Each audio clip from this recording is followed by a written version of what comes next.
2 Timóteo, capítulo 2, a partir do verso 1, diz-nos assim, 1 Timóteo, capítulo 2, verso 1. Primeira carta a Timóteo, capítulo 2, versos 1 a 4.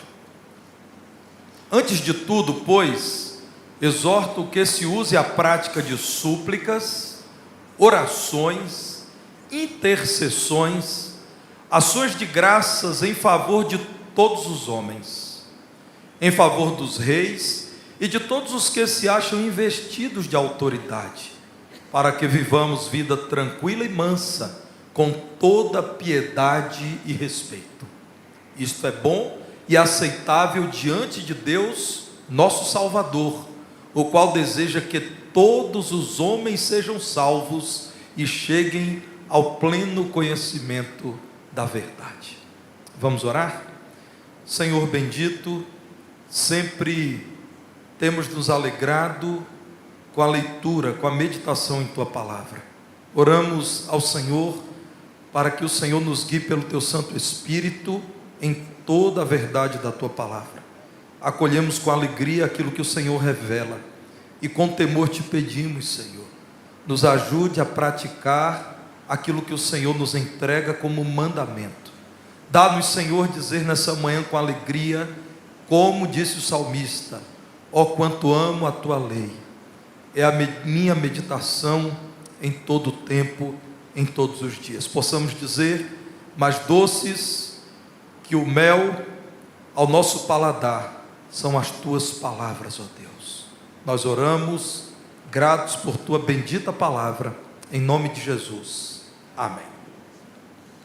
Podem sentar, irmãos, fiquem atentos ao texto bíblico, porque acerca dele nós estudaremos nesse momento.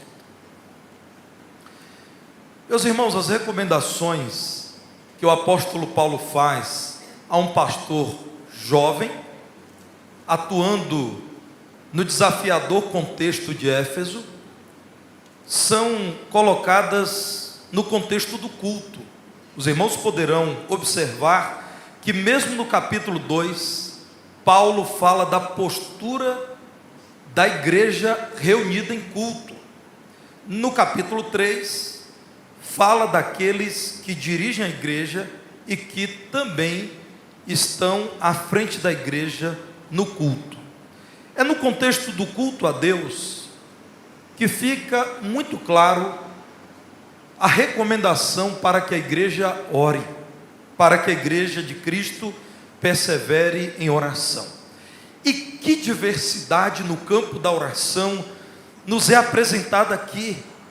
No versículo 1 do capítulo 2, Paulo diz prioritariamente, com urgência, Timóteo, exorto, aconselho, encorajo, desperto vocês para que utilizem a prática de suplicar a Deus, especialmente em momentos de agonia.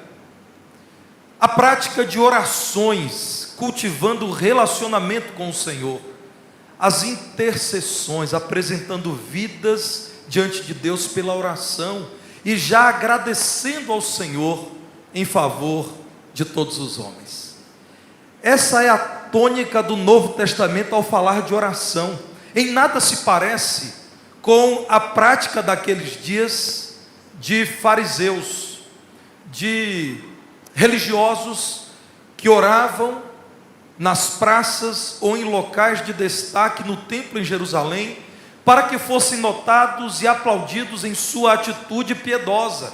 Vejam Filipenses no capítulo 4, verso 6, como um exemplo, meus irmãos, de que aquilo que Paulo está dizendo a Timóteo não aparece apenas naquela primeira carta a Timóteo.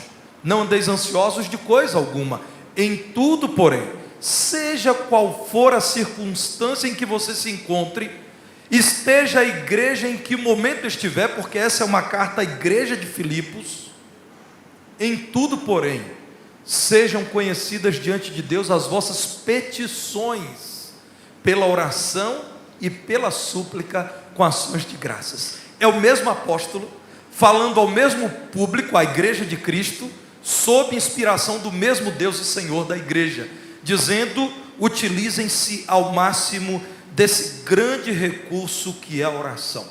Nessa manhã, o meu propósito, irmãos, ao pregar acerca do tema compromisso de oração, é levar os irmãos a entenderem pela palavra de Deus que devemos imitar a igreja primitiva no compromisso de viver diante de Deus em oração. Isso é parte do culto, isso é parte da vida da igreja, e é a forma com a qual devemos encarar as lutas, as vitórias, os desafios, tudo o que acontece à nossa volta. A igreja primitiva, como relatado no livro da história dessa igreja, no capítulo 2 de Atos, verso 42, é descrita em sua perseverança como a igreja que valorizava a doutrina. Atos 2:42. A igreja que valorizava a comunhão, valorizava o partir do pão, mas também valorizava a oração, perseveravam nas orações. Notem, meus irmãos, que aqui está um chamado do Senhor para a igreja.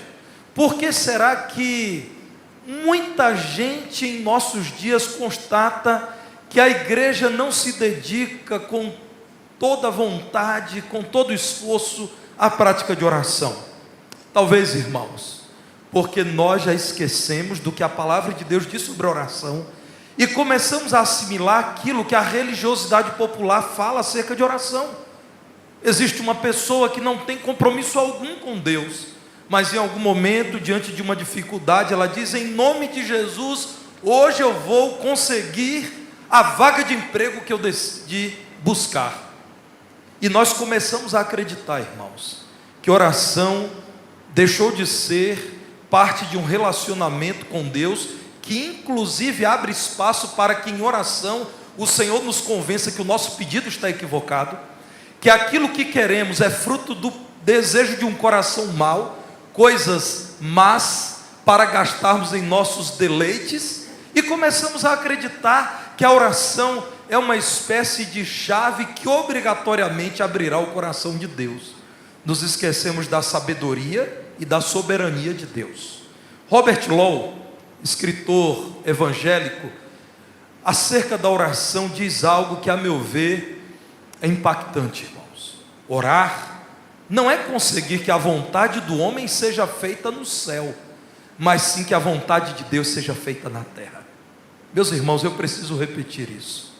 Creio firmemente que quando a palavra de Deus chama a igreja a viver em oração, está nos falando muito mais daquilo que Deus quer do que daquilo que os homens querem. Orar não é conseguir que a vontade do homem seja feita no céu, mas sim que a vontade de Deus seja feita na terra. É com o chamado ao compromisso da vida em oração que a palavra de Deus diz que devemos orar ao Senhor em favor de todas as pessoas. Olhem para o texto bíblico, irmãos. Depois de ter chamado Timóteo a viver em oração, com súplicas, intercessões e ações de graças, Paulo, da parte de Deus, diz: lembrem-se, irmãos, que estão sob a direção de Timóteo. Timóteo, lembre esses irmãos acerca disso, de que eles devem orar pelos reis. Lembrem-se que os crentes normalmente viviam sob dura perseguição de reis. O imperador de Roma era, de todos eles, o principal dos poderosos, que apresentava dificuldades à igreja. Então Paulo diz: orem em favor dos reis e de todos que se acham investidos de autoridade, para que vivamos vida tranquila e mansa, com toda piedade e respeito. Mas, antes de fazer esse pedido, no final do versículo 1, Paulo diz que devemos orar em favor de todos os homens. Então, o versículo 2 está detalhando quem são essas pessoas, mas o versículo 1 diz que nós devemos orar resumidamente por todo mundo. Isso significa, irmãos, que devemos orar por nós mesmos, para que nós vivamos com sabedoria e livres de todo o mal. Nós precisamos orar por nós mesmos. a igreja que somos nós, e cada crente, para que saiba viver com sabedoria num tempo mau como o nosso tempo, e livre do mal. Ore ao Senhor, como o nosso Senhor Jesus Cristo nos ensinou, para que Deus nos livre de todo mal. Esse é o final da oração conhecida como oração modelo. Livra-nos de todo mal, Senhor. Devemos orar pela igreja, para que a igreja tenha liberdade para pregar, e que continue pregando com ousadia, que tenhamos liberdade para espalhar as boas novas, mas que enquanto espalhamos as boas novas, façamos com ousadia, pregando o evangelho que é incômodo ao homem mau, ao homem ímpio. Implica também esta ordem em orarmos pelo próximo, e aqui eu quero citar a W. Pink, grande escritor evangélico. A W. Pink é autor do livro Deus é Soberano. Ele diz o seguinte nesse livro: a medida de nosso amor pelos outros pode ser em grande parte determinada pela frequência e intensidade de nossas orações em favor deles. Você quer saber se você ama mesmo alguém? Relembre o tempo que você tem investido em oração por esse alguém. Quanto mais você ora por alguém, mais você demonstra que ama esse alguém. Meus irmãos, se nós amamos o próximo como é ensinado pelo Senhor Jesus, mesmo inimigos, mesmo quem nos persegue, veja o que diz Jesus em Mateus 5,44, você orará por essas pessoas. Jesus diz: amai vossos inimigos e orai pelos que vos perseguem. Se você ama o seu próximo, inclusive quem se fez seu inimigo, e eu digo se fez porque eu não acredito que um crente seja deliberadamente inimigo de outra pessoa, e por quem te persegue, em qualquer lugar, às vezes até na família, às vezes no seu núcleo familiar, você vai orar por essa pessoa ou por essas pessoas, porque a visão da palavra de Deus, irmãos, não está no grau de pecaminosidade do indivíduo, mas está, irmãos, no valor dele aos olhos do Criador, e Deus ama a sua criação. O profeta Ezequiel, falando-nos da necessidade de conversão ao Senhor e do perdão completo que o Senhor concede ao arrependido, diz o seguinte em Ezequiel 18, 23. Vejam aí, irmãos, Ezequiel capítulo 18, verso 23. A pergunta que o Senhor fez por meio do ministério de Ezequiel: acaso tenho eu prazer na morte do perverso? Diz o Senhor Deus: não desejo eu antes que ele se converta dos seus caminhos e viva? É por isso que devemos orar por todos, porque Deus consegue ver o homem para além do seu pecado. Deus consegue ver o homem arrependendo-se e mudando de atitude. Ele não tem prazer na morte do perverso. O perverso até morre. O perverso, aquele que nega Cristo, eternamente estará condenado, mas não para o prazer do Senhor, não para a alegria do Senhor. Por isso, irmãos, devemos orar por todos, até por quem se faz nosso inimigo e por quem nos persegue. Aqui mesmo, na primeira carta a Timóteo, no capítulo 1, verso 13, Paulo está lembrando que ele era um desses perversos. Paulo diz: meus irmãos, em outro tempo eu blasfemava do nome de Jesus, eu era perseguidor e insolente, mas obtive misericórdia, pois o fiz na ignorância, na incredulidade. Então, quando você ora por um zombador do Evangelho, por um inimigo da igreja de Cristo, por alguém que te maltrata, você na verdade está orando ao Senhor que tudo pode, dizendo: ó Deus, é um ignorante, vive na incredulidade, mas o Senhor pode, cheio de misericórdia, fazê-lo mudar de vida. Olhem para este homem de Deus que é Paulo, e vejam aquilo que aconteceu com ele. Havia gente orando por Paulo, meus irmãos.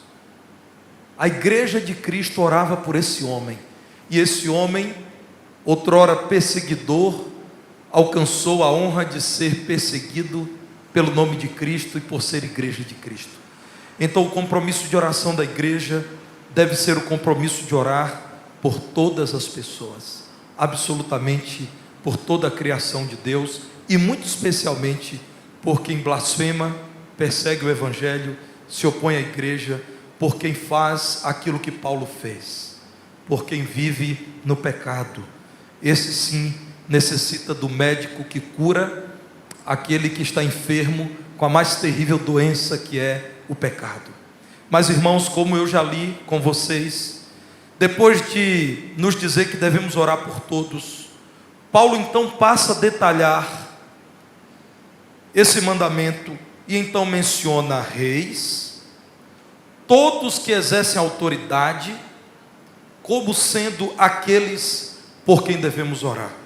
Então ore ao Senhor em favor de todas as pessoas investidas de autoridade, a começar pela família. Por exemplo, ore ao Senhor para que os pais sejam sábios na criação dos filhos. Que grande desafio, irmãos, que desafio sem tamanho. Orem por esses que são autoridade na igreja, ore por aqueles que são autoridade sobre o povo de Deus, os líderes de ministérios, os diáconos, os pastores, os professores, todos aqueles a quem o povo de Deus, sob a orientação do Senhor, tem reconhecido como autoridade. Meus irmãos, pensem na complexidade que é cuidar de uma família como a sua. A igreja é uma família ampliada. Então pense agora na complexidade que é liderar a família espiritual, a igreja de Cristo. Meus irmãos, tanto melhores pastores teremos, quanto mais dedicados à oração forem os crentes. Irmãos, ministérios pastorais ruins, de algum modo são consequência também da omissão dos crentes em oração. Os crentes devem orar ao Senhor para que levante trabalhadores para a sua seara, mas deve orar também para que estes preguem sem impedimento, e para que estes sirvam ao Senhor de modo íntegro. Devemos orar por essas autoridades. E na sociedade, irmãos, devemos orar por governantes. É claro que não vivemos mais numa monarquia. O Brasil já foi sim um estado monárquico. Não somos mais uma monarquia. Mas sabemos que Paulo está falando aqui de governo. Então, aplicando a nossa realidade, nós devemos orar por aquele brasileiro que ocupa a função de presidente, seja ele quem for, o presidente atual, aquele que será presidente a partir do dia 1º de janeiro de 2023, aquele que será presidente a partir de 1º de janeiro de 2026, mas devemos lembrar de orar por cada deputado, por cada senador, pelo governador do estado, pelo prefeito da cidade, pelos vereadores, pelos deputados da Assembleia Legislativa, pelos professores, autoridades na sociedade, pelos policiais, pelos juízes, pelos legisladores. A palavra do Senhor, irmãos, nos diz que devemos orar por todos que se acham investidos de autoridade, e diz que isso nos fará muito bem, versículo 2, porque se essas pessoas que não podem fazer coisa alguma se Deus não permitir, se essas pessoas forem inclinadas à vontade de Deus, nós teremos uma vida tranquila e mansa, podendo servir ao Senhor e gozar do respeito que nós merecemos. Então a palavra do Senhor diz que devemos sim orar por todas as autoridades. No comentário da editora Evangélica Esperança, há uma afirmação muito interessante que eu quero dividir com os irmãos. A oração em favor de reis e poderosos não era uma política de conformação espertamente tramada, mas um agir da fé, um testemunho do verdadeiro soberano, uma crítica e relativização dos poderes existentes através da intercessão por eles. Então, quando Herodes se levantava contra a igreja, e a igreja orava por Herodes, e estava dizendo: Herodes, nós sabemos que existe um Deus soberano acima de você, e nós oramos por você, porque se o Deus soberano não permitir, você sequer terá vida para governar. E quando Domiciano, e quando Nero, e quando Titos Justos se levantaram contra a igreja também orou por esses homens, por sua conversão inclusive, porque na verdade a igreja não estava, irmãos, fazendo qualquer troca de favores, mas a igreja estava dizendo: nós reconhecemos que há um soberano sobre você, Domiciano, que se intitula Deus e Senhor. Irmãos, esse homem exigia ser chamado de Deus e Senhor, e a igreja orava ao verdadeiro Deus dizendo: ele só tem algum poder enquanto Deus lhe permitir. Devemos orar por eles, porque sabemos que há um Deus que tudo pode, e se eles se dobrarem a esse Deus grandioso, eles serão melhores governantes, e nós seremos melhor governados. A nossa declaração doutrinária da Convenção Batista Brasileira, contém um artigo muito precioso, o artigo número 15, intitulado Liberdade Religiosa. Uma parte desse artigo, que eu encorajo os irmãos a lerem por completo, diz assim: o Estado deve ser leigo e a igreja livre. Reconhecemos que o governo do Estado é de ordenação divina. E aqui eu faço uma pausa para dizer: o homem nada pode se de Deus não for dado. O Estado é de ordenação divina para o bem-estar dos cidadãos e a ordem justa da sociedade. É dever dos crentes orar pelas autoridades. Faço outra pausa, irmãos. A nossa declaração doutrinária, exatamente no espírito da palavra de Deus, diz que é dever. Você pode não simpatizar com algum governante, mas você deve orar por ele. É dever. A palavra de Deus não coloca isso como opção, coloca como dever. Nós precisamos orar. O professor, vamos aqui trazer para a realidade de muitos dos nossos jovens o mandamento bíblico. Você pode até não gostar do professor de história, do professor de matemática, do professor de física, mas você precisa orar por ele. Você precisa orar por aquele que é autoridade, para que você tenha uma vida tranquila e sossegada na sua sala de aula. A declaração doutrinária continua dizendo que, além de ser dever dos crentes orar pelas autoridades, é dever dos crentes respeitar e obedecer às leis e honrar os poderes constituídos, exceto naquilo que se oponha à vontade e à lei de Deus. Os crentes batistas, irmãos, nunca concordaram com uma igreja fundida com o Estado. Nunca aceitaram que um rei ou uma rainha comandassem a igreja, e na nossa história, no século XVI, no século XVII, está a ruptura com a igreja da Inglaterra, a igreja anglicana, porque dentre outros reclames, os crentes batistas diziam: a igreja é dirigida pela palavra do Senhor Jesus Cristo e não pela rainha. Meus irmãos, mas essa separação não significa um desprezo ao Estado. Significa que a igreja, que está aos olhos de Deus acima do Estado, porque a igreja nunca passará, ora ao Senhor pelo Estado, que pode passar. Nós devemos apresentar diante do Senhor todas as autoridades. Só existe uma exceção, irmãos, quanto ao nosso compromisso de honrar as autoridades. É se em algum momento uma autoridade vier a se opor à vontade e à lei de Deus. Temos aqui mesmo na primeira carta a Timóteo, capítulo 1, verso 17, Paulo dizendo que existe um rei eterno. Irmãos, isso aqui poderia trazer grandes problemas a Paulo e à igreja.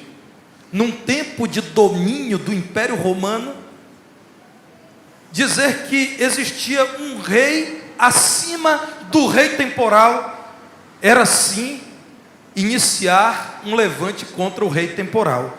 Paulo diz ao rei eterno, imortal, e aqui ele está dizendo: o rei desse mundo vai morrer um dia, mas existe um rei imortal, invisível, Deus único, honra e glória pelos séculos dos séculos, amém.